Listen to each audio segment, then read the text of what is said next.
जय किसान साथियों, इस तपती धूप के अंदर सैकड़ों साथी सड़क पर नारेबाजी करते हुए लूनकंसर एसडीएम ऑफिस का घेराव करते हैं।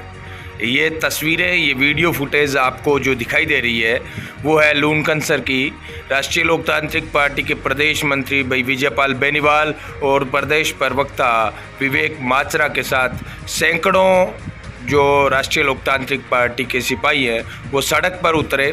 और वो इसलिए उतरे साथियों कि लूनकंसर बीकानेर और सूरतगढ़ के लगभग बीच के अंदर नेशनल हाईवे 62 पर स्थित है।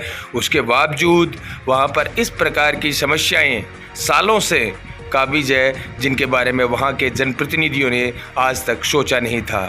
आप जानना चाहोगे कि आखिर ऐसा क्या हो गया कि लूनकंसर के अंदर किसान जवानों को सड़क पर उतरना पड़ रहा है, तो आप जानकर हैरान रहेंगे कि लूनकंसर कस्बा जो है वो नेशनल हाईवे 62 पर स्थित है।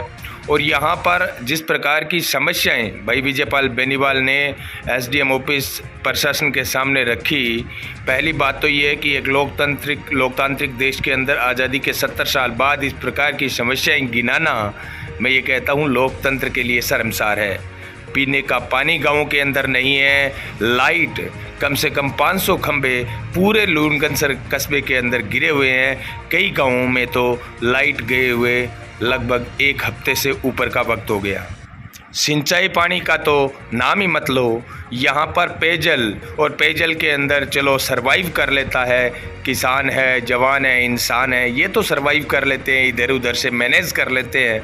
लेकिन पशुधन, रोजाना दर्जनों पशुओं की मौत सिर्फ और सिर्फ पानी की किल्लत से हो रही है।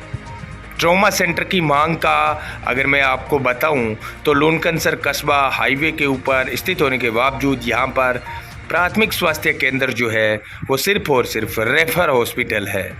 यहाँ पर हर साल सड़क दुर्घटनाओं में सही और वक्त पर इलाज ना मिलने के कारण सैकड़ों दुर्घटनाएं ऐसी हैं जिनमें जान बच सकती थी लेकिन नहीं बच पाई, समय पर सही इलाज ना मिलने के कारण। ट्रॉमा सेंटर का अभाव, और यहाँ पर आपको पता है पूर्व में जनप्रतिनिधि जो रहे हैं वो मंत्री तक रह चुके हैं, उसके बावजूद इस प्रकार की कॉमन समस्याएं मिलना कस्बे के लिए शर्मनाक है। बजट के अभाव के अंदर सार्वजनिक सुविधाएं ना बन पाना एक सामान्य बात है, लेकिन ताज्जुब की बात तो ये है साथियों कि लूनकंसर कस्बे के अंदर लाखों रुपए से बना हुआ रोडवेज डिपो जो है वो धूल फांक रहा है। वहाँ पर रोडवेज बसों का ठहराव हो नहीं रहा है और कोई भी जनप्रतिनिधि बोल नहीं रहा है। ट्रॉमा सेंटर यहाँ नहीं है, रोडवेज बसों का ठहराव निश्चित नहीं है, पेयजल का पानी नहीं है, बिजली नहीं है और पशुधन के लिए चारा नहीं है। तो आखिर घरों के अंदर नौजवान करे भी तो क्या करे, आप बताइए। फसल बीमा की तो बात मैंने आपको बताई ही नहीं। लूनकंसर के अंदर फसल बीमा कंपनियों के वारे न्यारे हैं। यहाँ पर प्रीमियम जो है, जो बीमा कंपनियों ने वार्ता के अंदर बताया 320 करोड़ एक साल के अंदर, पिछले वित्तीय वर्ष के अंदर उन्होंने किसानों से वसूल किया। यह राशि सिर्फ किसानों से वसूल की गई राशि बता रहा हूँ मैं। किसानों के नाम पर केंद्र और राज्य सरकार से 95% राशि तो वहाँ से मिलती है, उसका हिसाब किताब ही नहीं है। लेकिन अब किसानों के खाते में कहीं 200 रुपये, कहीं 300 रुपये, इस प्रकार से प्रीमियम आ रहा है, जो किसानों के स्वाभिमान के साथ सबसे बड़ी मजाक है।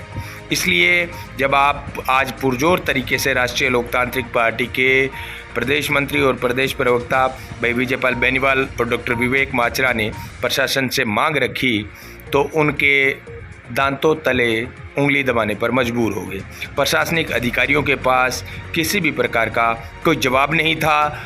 आज 10 दिन का वक्त मांगा है प्रशासन ने और भाई विजयपाल बेनीवाल ने अल्टीमेट दिया है कि अगर आप शीघ्र इन समस्याओं पर ध्यान नहीं देते हो तो हमें बड़ा आंदोलन मजबूरन करना पड़ेगा।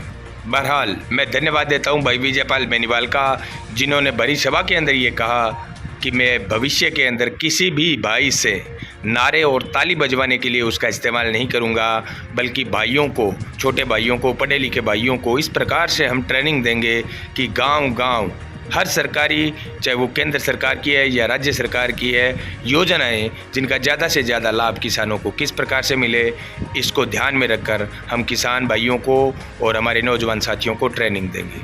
इस वीडियो में बस इतना ही। धन्यवाद। जय जवान जय किसान।